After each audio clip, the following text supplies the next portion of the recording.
Welcome back, everyone. It's a Tier 8 game on Swamp, and I am driving the German Tier 8 heavy tank, the Tiger II. While perhaps not possessing quite the same level of legend around it as does the German Tiger I, the Tiger II was still one of the most formidable vehicles Germany put out during World War II. And unlike the historical ones, this one doesn't have to worry about, transmission breakdowns, suspension going out, pretty much any of the host of mechanical problems. They just never quite ironed out because they were driving I think it's a 62 or 63 ton tank on a transmission that wasn't quite built to handle the kind of pressure this tank puts on it. Still, it's, I feel, one of the better Tier 8 heavy tanks I've had the opportunity to drive. I still think the T-32 beats it on most categories, but the Tiger II does have some pretty impressive abilities. Now, for starters, although it's not the fastest of the Tier 8 heavy tanks, it's not the slowest either. The gun it gets is easily its single best feature. A 105mm gun with excellent aim-time, accuracy, penetration, and even some really decent damage. Also, although the armor is not as impressive as the IS-3s or the T-32s, or even, for that matter, the T-34s in many ways, it's a lot better all around.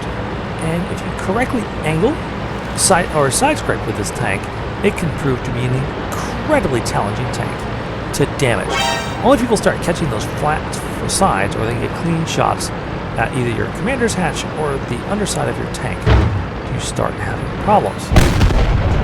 So here I am, I'm looking at this battle, and there's a Tier 7 platoon that has me kind of worried. We'll be seeing quite a bit of at least one member of that platoon. They've also got a very good KV-4 player, so I feel like my team might be a little outgunned right here. I'm going to move up, side script this corner. There's no artillery to knock me off this corner, so I'm going to sit here and just have some fun, seeing how much abuse I can throw. This M6, futilely and desperately trying to pen my Tiger II with this 90mm gun. But angled like this, there's only one weak point it can hit, the commander's hatch, and that's not an easy target. What I really want to do is shoot one of these guys here. It's going for the FV 201 right there, but I ended up shooting the WZ-111 instead, or 131, which is not actually a bad thing. Now I got a clear shot at the really good enemy team member, and put a nice big shot into his tank. Now this gets his platoon mate's attention. This guy went, hey, the Tiger's giving me a big shot. And so this IS-2 turns to cover his flank, which he's going to do quite successfully for pretty much the rest of the game. Now I was trying to shoot his commander's hatch right there. Or not his commander's hatch. I was trying to shoot his lower hull there, just to go where I wanted to. This time I shoot off his track, bounce the shell from the IS-2, and now I'm looking to get a shot into his lower plate. But he's going to see, oh, I don't want that. Use his repair kit and get himself back under cover. So now I'm looking for a shot either him, or even better, this Tier 8 T-34. It's just not going to happen because I've just run into the other side of the castle. But the M6 comes back out. I miss him. The IS-2 sees his opportunity. I re-angle. Bunk! Take the hit. Not too worried. M6 is like, I'm going to hurt you! And I'm like, no, you're just going to die. Now this OY is a different story. He's got a big freaking dirt gun. My armor's good. All it does here is reduce the amount of damage I'm going to take. And shoots me clean on the side for 350 damage and damages my ammo rack. Gotta fix that. This thing's rate of fire and damage output is one of the things that makes the Tiger II the Tiger II. Now the IS-2, look at this. He waits till I shoot, comes out, goes for the commander's hatch, doesn't quite get it. See a T-34, amazingly bounced a 120mm shell and put a nice big shot in him, leaving this T-34 in critically low health. Now I'm going for this IS-2 again, but see the T-34's, it's a kill shot. Nope, some IS-2 once again comes around, once again angle, bink, take a amazingly bounce the shot off my lower plate, backing off to try and get him in the reload. Oh, hey, oh. Oh, there, now you're also a one shot. IS-2 is like, oh, I get another chance to shoot you. I'm okay with that. Finally managed to get a shot into the top of my turret. T-34 comes up, and we put him out of his misery. Not actually being shot by 120mm guns. Now, unfortunately, you can see that my team is slowly dying around it. really got to do something about this guy. Dang, if he's not... Oh, puts on a big pen into somewhere in my tank and then tries to hide himself. I'm like, I'll get this guy out of here. I'm like, there's a weak point right there at the bottom of his cheeks. I just need to show it just a little bit more. Come on, one more time. There you go. Put a nice big hit into him. Slide forward. Give myself more time to reload. I can tell that this one's not going to go pretty well much longer.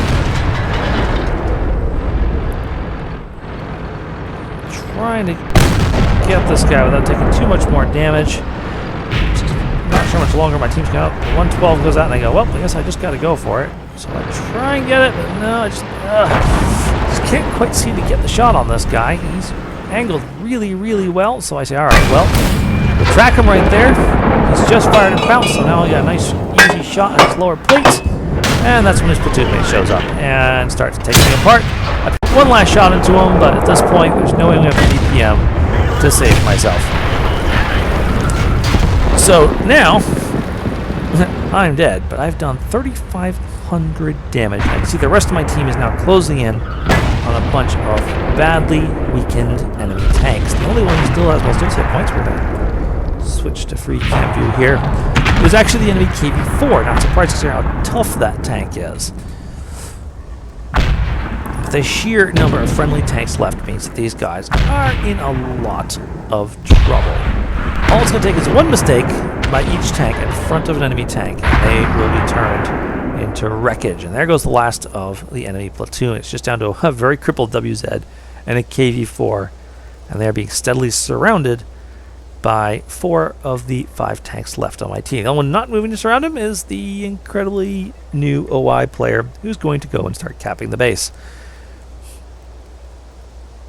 while the rest of them move to surround the formidable fortress known as the KV-4. The KV-4 is tough, make no mistake. Some of the best armor you'll find on almost any Tier 8 tank in any direction. And a nasty gun to go with it. But it only really works if you can angle your armor against your opponents, much like the Tiger II. And when your opponent's attacking you from multiple directions, there comes a point where you just can't angle it against everything anymore. And once the WZ is gone, the way is clear for the CDC to get on one side, the 1C's attacking from another, while the M6 and the IS-3 attack from a third. And that's just too many directions for KV-4 to handle.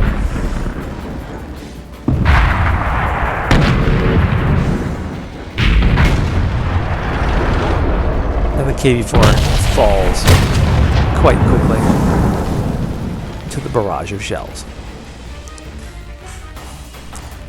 Let's take a quick look at the post-game stats of that one so I can show you just how good the Tiger II can really be when it's got a good position. So here's the post-game stats for that match you just watched.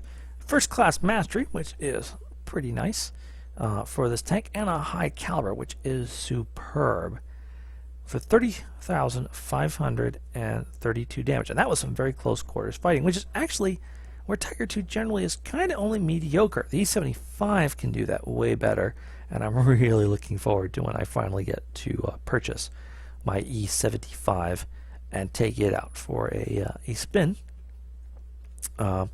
Because that tank could do what this tank was just doing even better. I probably would have been able to get with it basically taking no damage whatsoever from tanks similar to that IS-2.